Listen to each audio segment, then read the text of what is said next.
তো স্টুডেন্টস, তোমরা তো সবাই জানো কালকে আমরা 17 বার সিলেবাস কমপ্লিট করে ফেলেছি এবং কালকে আমাদের স্কুলে মুখ্যমন্ত্রী এসেছিল। তিনি আমাদের স্কুলের প্রত্যেকটি স্টুডেন্টকে 10,000 টাকা করে দিয়েছিলেন। তার সাথে সাথে একটি করে স্কুলের ব্যাগ, 5টা করে বই, 5টা করে খাতা, 5টা করে পেন আর একটি করে মাটন বিরিয়ানির প্যাকেট দিয়েছিলেন। তাই কাল যারা যারা স্কুলে আসেনি তারা তো এগুলো মিস করে গেল।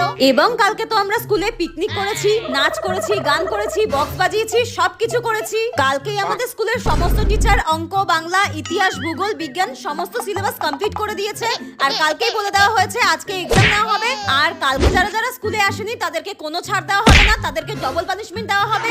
যাই হোক, আমাদের স্কুলের হেড স্যার দ্বিতীয়বার বিয়ে করার উপলক্ষে আমাদের সবাইকে মিষ্টির প্যাকেট দিয়েছিলেন। সেটা আমাদের ভুলে গেলে একদমই হবে না, কারণ এটা আমাদের সঙ্গে বছরে একবারই ঘটে। তাই হেড স্যারের তৃতীয়বার বিয়ের জন্য আমাদের অপেক্ষা করতে হবে এবং মনে মনে কামনা করতে হবে আসছে বছর আবার হবে। ধর, আমি এই পাগলখানা স্কুলে আর পড়বো না।